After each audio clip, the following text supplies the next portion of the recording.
The school hallway buzzed with noise, students laughing, lockers slamming, shoes squeaking on the polished floor. Among them walked a boy known for his sharp tongue and cruel jokes. He wasn't the biggest or the strongest, but his words cut deep, and he loved an audience.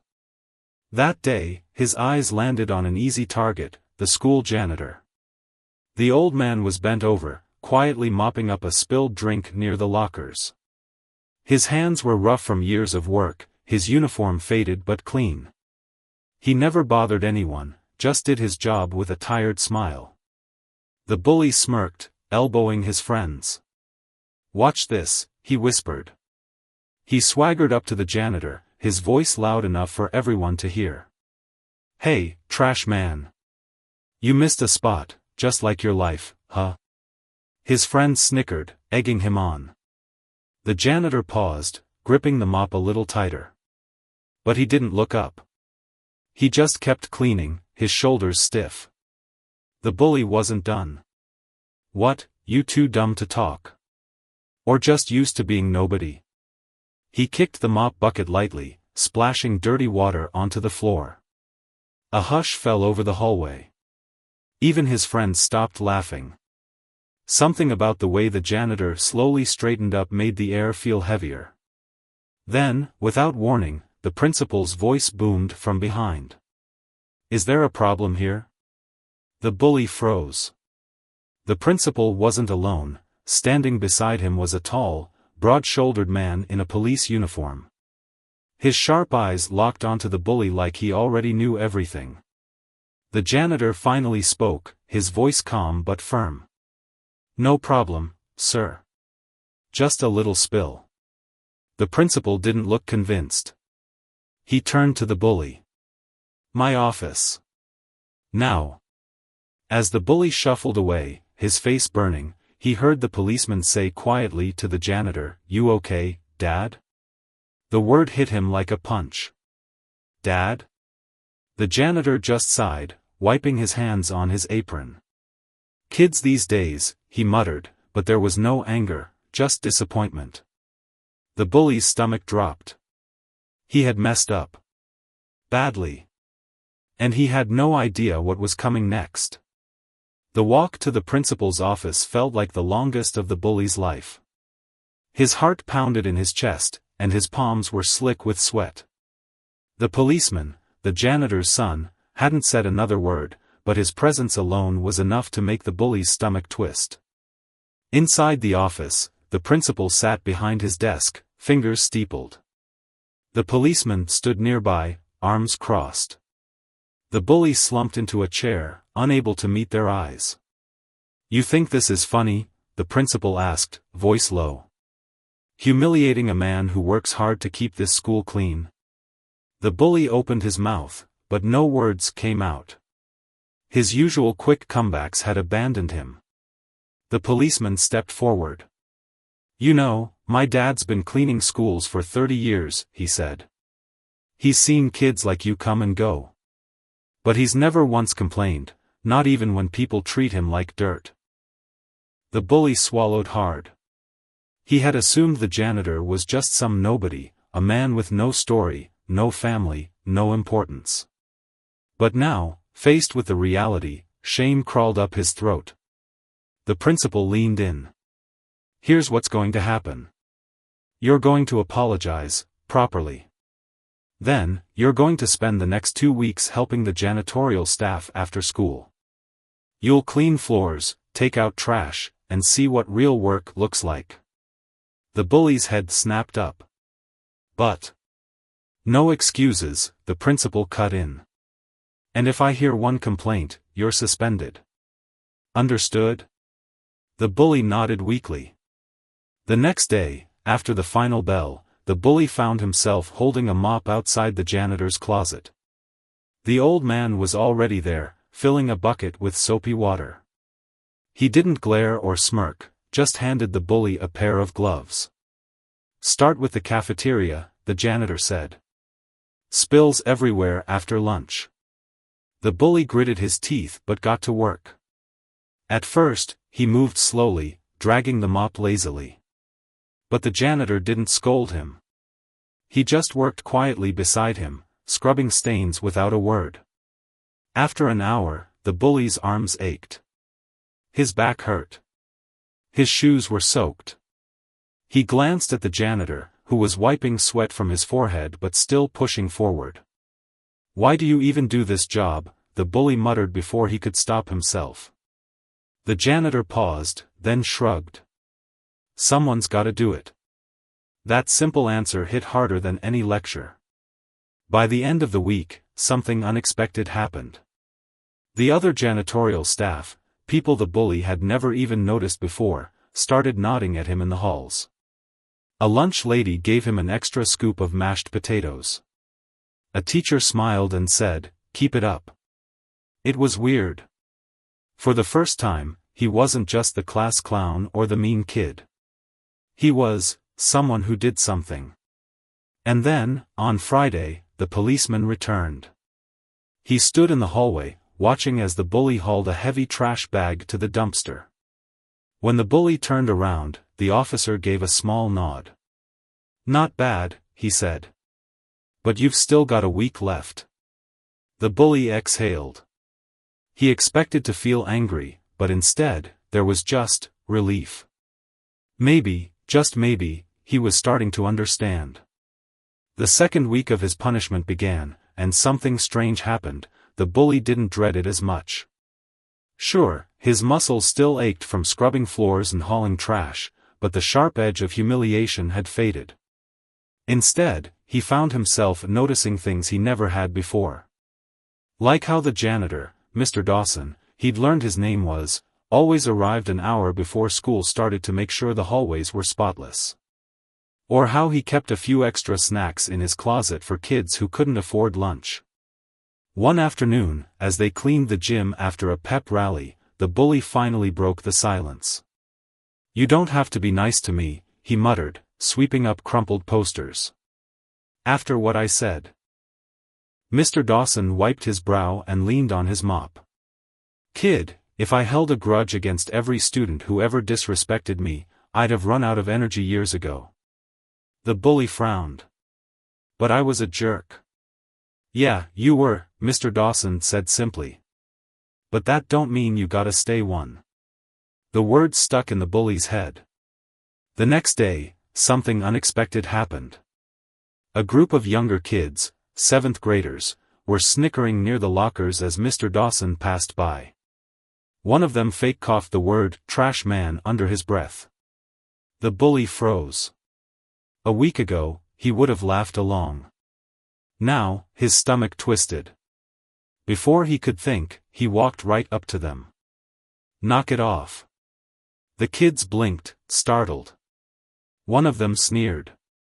"What, you his bodyguard now?" The bully clenched his fists but kept his voice steady. "Nah. But you're gonna show respect or answer to me." The kids exchanged glances, then shuffled away, muttering. When he turned around, Mr. Dawson was watching him with an unreadable expression.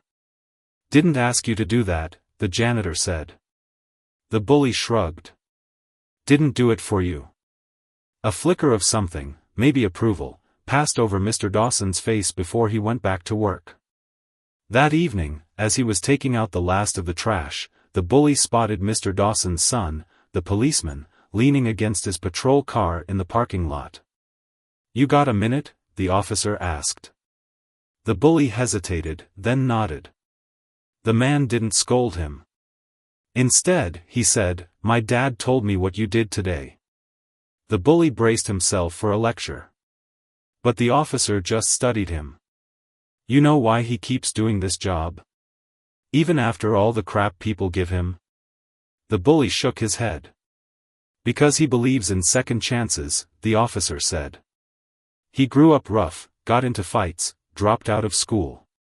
Took one teacher seeing something in him to turn his life around. Now he figures if he can make this place a little better, maybe some kid gets a fair shot." The bully stared at the ground, throat tight. The officer clapped him on the shoulder. "Don't waste it." The next morning, the bully arrived early. He didn't wait for instructions, just grabbed a broom and started sweeping. Mr. Dawson raised an eyebrow. You don't gotta do that. Your punishment's over Friday. The bully kept sweeping. I know. For the first time, the old janitor smiled. The final Friday of his punishment arrived, and the bully, no, not a bully anymore, he reminded himself, walked into school feeling different. His back was straighter. His head was clearer. He even nodded at a few teachers as he passed. But his old crew hadn't forgotten him. At lunch, they crowded around his usual table, smirking. Finally done playing janitor, one sneered. Bet you're dying to get back to normal. He picked at his food. Maybe I don't want to go back to normal. His friends erupted in laughter. What, you like cleaning toilets now? Another jeered. He met their eyes. Better than being a jerk for laughs. The table went quiet. Then the biggest of them slammed his tray down. You think you're better than us? Before he could answer, the bell rang, saving him from a fight he wasn't sure he wanted.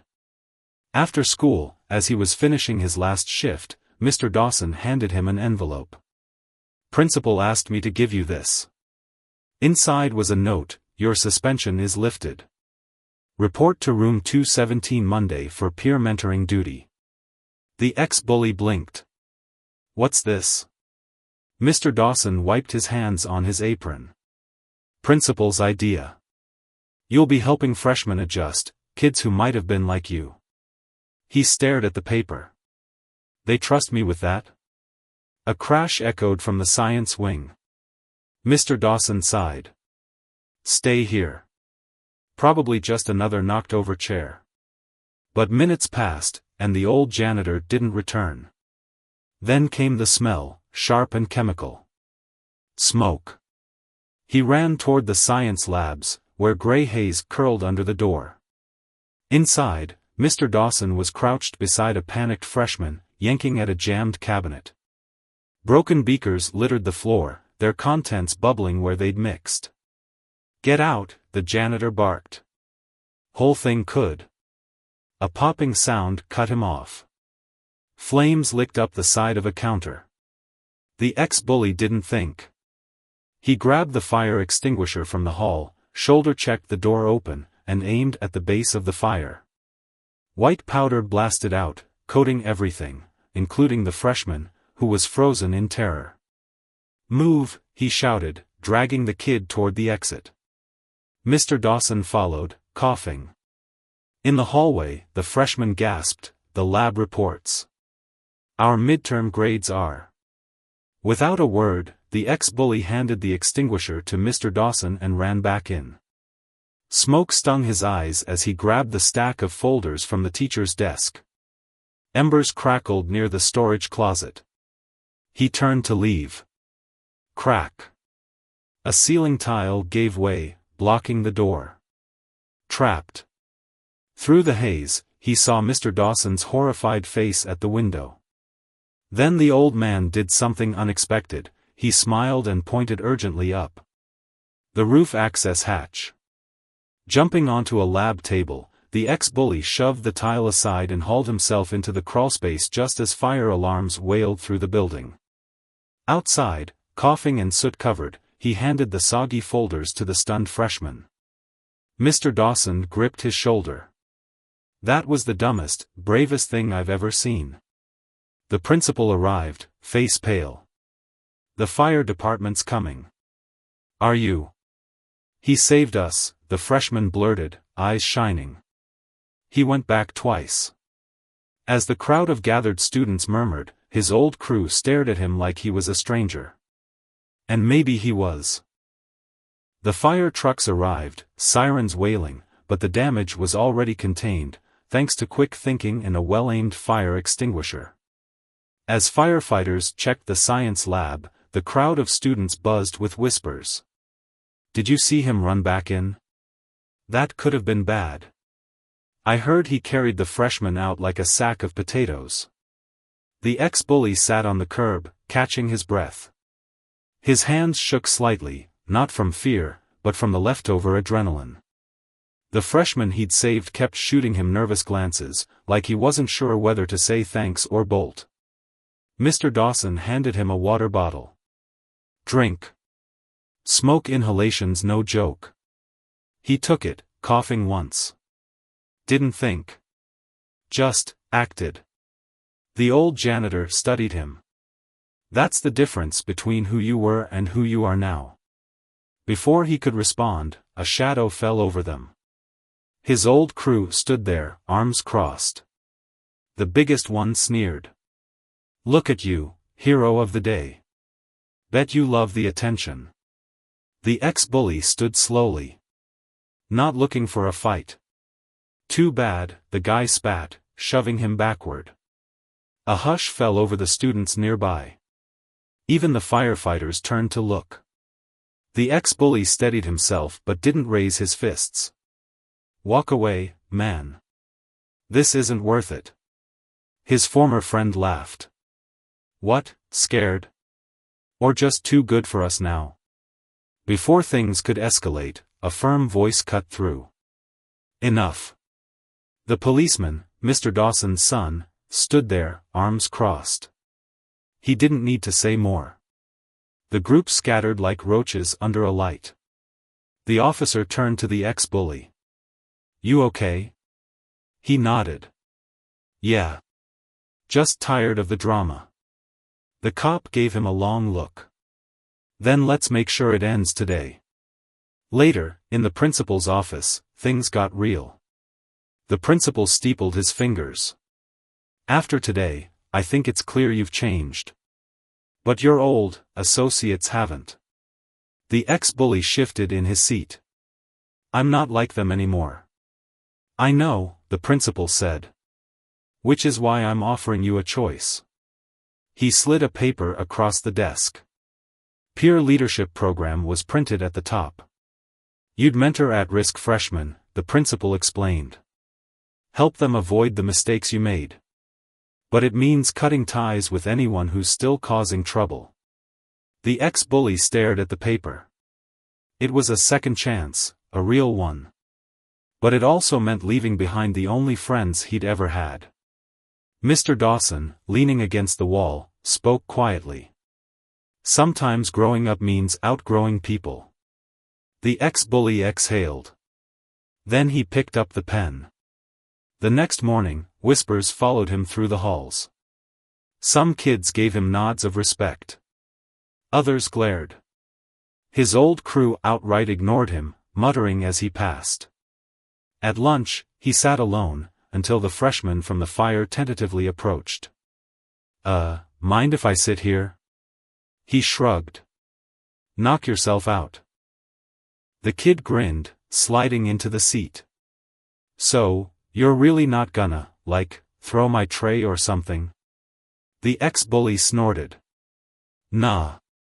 But if you spill anything, you're cleaning it up yourself." They both laughed. It was a small moment. But it felt like the start of something new. The peer leadership program started the following Monday. The ex-bully, now officially a mentor, stood awkwardly in room 217 as the principal introduced him to a group of wide-eyed freshmen.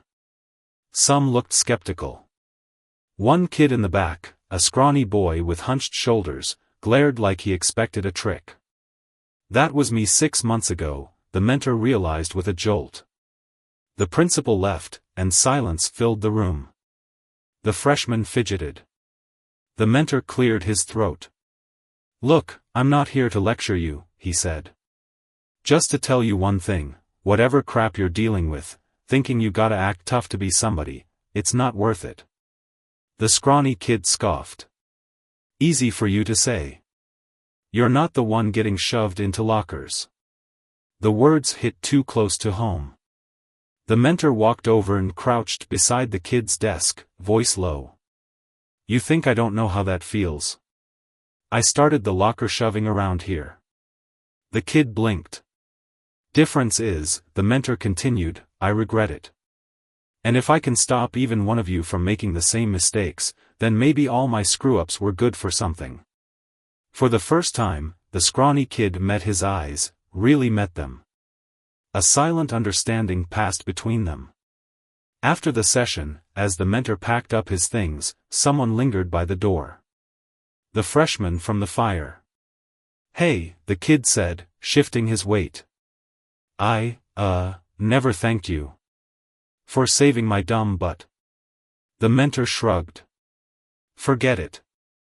The kid hesitated, then blurted out, "Some guys are planning something. Your old crew. They're pissed you switched sides."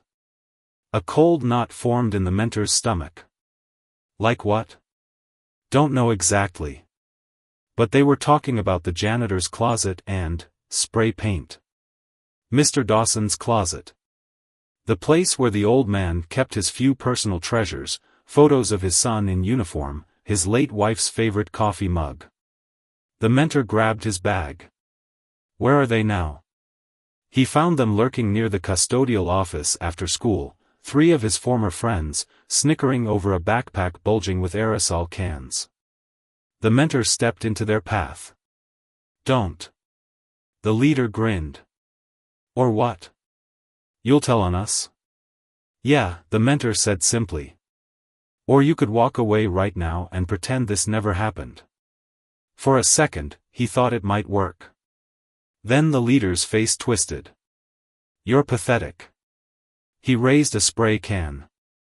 A door creaked open. Mr. Dawson stood there, arms crossed. Behind him, the scrawny freshman from mentoring group hovered nervously. He must have run for help. The bullies froze. Mr. Dawson didn't yell. Just sighed, like he'd seen this play out 100 times before. "Boys, put that junk down before you embarrass yourselves further." Something about the quiet disappointment in his voice did what threats couldn't. The leader's shoulders slumped. The cans clattered to the floor. As they slunk away, the mentor exhaled. Mr. Dawson clapped him on the back. "You handled that right."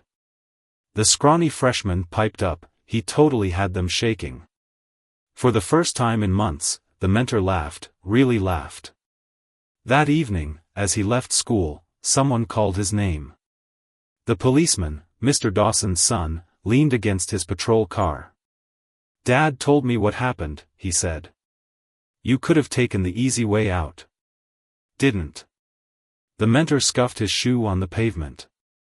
"Just did what you would have done." The officer smiled. "Exactly." He reached into the car and pulled out a small box. "Dad wanted you to have this." Inside was a shiny new keychain, a miniature mop with "Real leaders clean up their own messes" engraved on it. The mentor blinked hard. "Tell him, thanks." As the patrol car pulled away, he realized something: he wasn't the bully anymore. Wasn't just the ex-bully either. He was becoming someone better. The school year was coming to an end, and the hallways buzzed with excitement for summer. The mentor, no longer defined by his past, walked through the halls differently now. Kids nodded at him. Teachers smiled. Even the freshmen he'd mentored no longer flinched when he passed by. But the real test came on the last Friday before graduation. As he rounded the corner near the gym, he heard raised voices. A group of seniors, his old crew, had cornered the scrawny freshman from his mentoring group near the lockers. The kid's books were scattered on the floor, his face pale but defiant. "You really think your little mentor buddy can protect you?" one of the seniors sneered, shoving the freshman against the lockers. "He's nothing now. Just a janitor's pet." The mentor's fists clenched. Every muscle in his body screamed at him to charge and swinging, to fall back into old habits. But then he remembered Mr. Dawson's words: "Violence just proves you've run out of ideas." He took a deep breath and stepped forward. His voice cut through the hallway like a knife.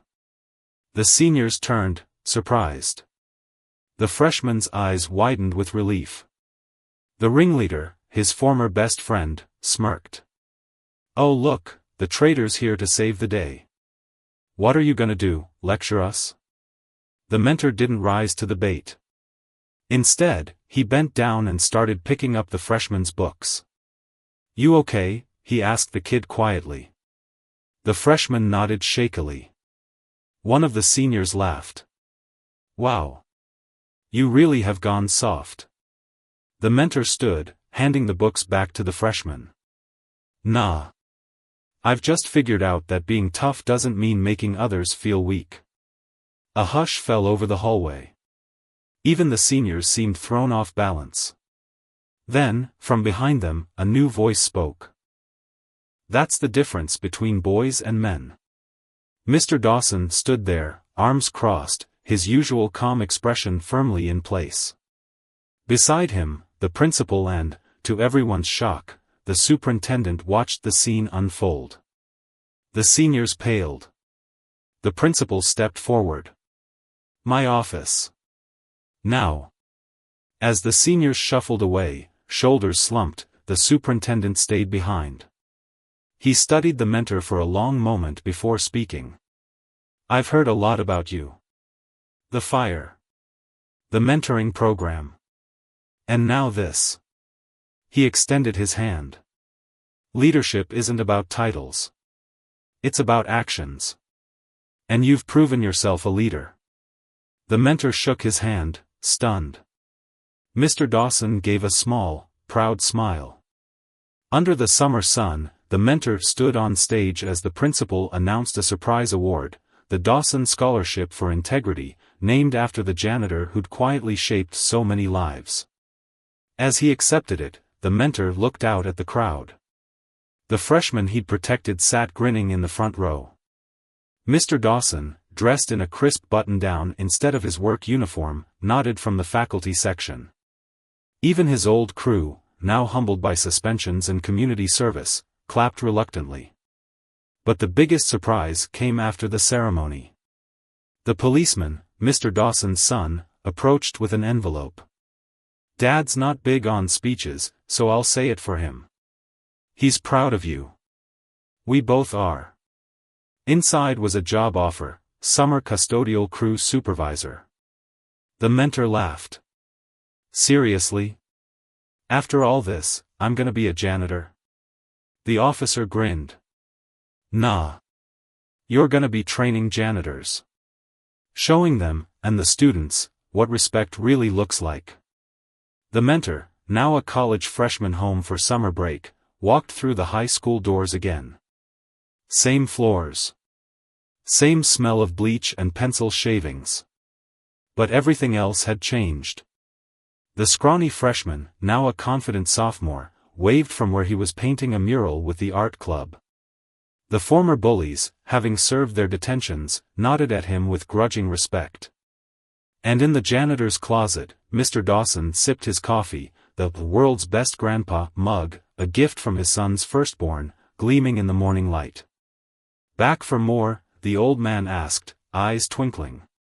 The mentor grabbed a spare keyring, the little mop still dangling from it, and tossed it in the air. "Someone's gotta keep these kids in line." As they walked the halls together, a new generation of students passing by, one thought echoed in the mentor's mind. "This isn't where I ended up. It's where I began."